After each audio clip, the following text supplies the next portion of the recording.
So perhaps, Marlene, you could tell us a little bit about your company? Absolutely. Green Power Labs is a Canadian company.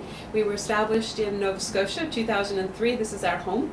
The company is sort of made up of two divisions. One of them is solar engineering, where we work with people like the people at TREEhouse to help them understand what kind of role solar might play in their building's energy mix. The second part of our work is focused more on the development of solutions for communities and utilities to help them integrate solar into their community planning, as well as for utilities helping them to integrate solar into their utilities energy mix. One of the huge challenges with renewable technology is its intermittency, and people are often concerned that because of that intermittency, we're not sure whether or not we want to put this on the grid. We're not sure how predictable this is. So what we're about is finding ways to make sure that if a utility, if a community, if a building owner wants to go solar, he has the information to make that decision well.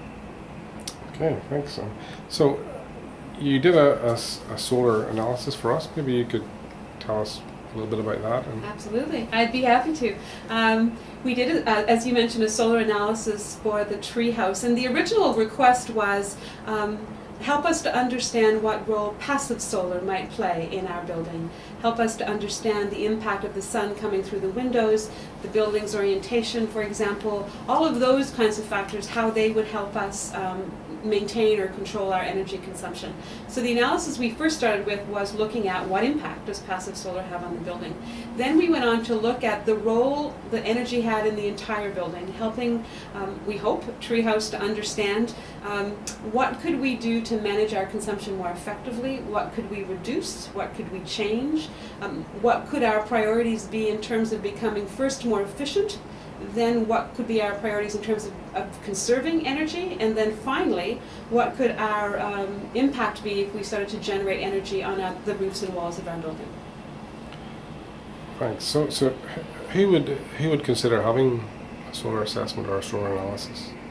From our point of view, everyone should, of course. From our point of view, the huge challenge with any new technology is understanding that if I invest in this technology, what will I gain? And many of us believe that solar is kind of everywhere or not here. And the work that we do around solar assessment or solar mapping is about understanding what is the available resource, what are the specific site conditions that impact my capacity to use that resource to generate either electricity or to use it to heat my hot water. And then sort of the next stage is, okay, I understand that. What is this technology going to cost me? It's the next issue. The next issue after that is what is going to be the impact on my energy costs? So will this reduce my energy costs, and if so, by how much? And that allows the building owner, the community, the utility, whoever it might be. Obviously the complexity of the analysis varies, but it helps them to understand and bridge the gap between solar as a free resource and the implementation or the technology that allows them to actually generate energy, and how to do that efficiently from a financial point of view and efficiently from an environmental point of view.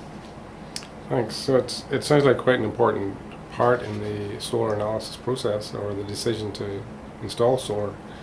I think that one of the challenges that we hear when we talk to people is they think that renewable energies are kind of a be-all and end-all. If I put renewable energy on my house or my building, everything will be fine. But the important thing is to understand that solar technology or wind technology is about adding to and working efficiently with existing technology already generating energy in the building. And it's to understand how these things play together in order to reduce my energy consumption from fossil fuels, for example, and how to improve the performance of my building or my house, and how to have less of an impact on the environment. Okay, Marlene, well, thanks a lot, and perhaps we could go now and have a look at the analysis. Absolutely, I'd be happy to show you what we found. Great, thank you.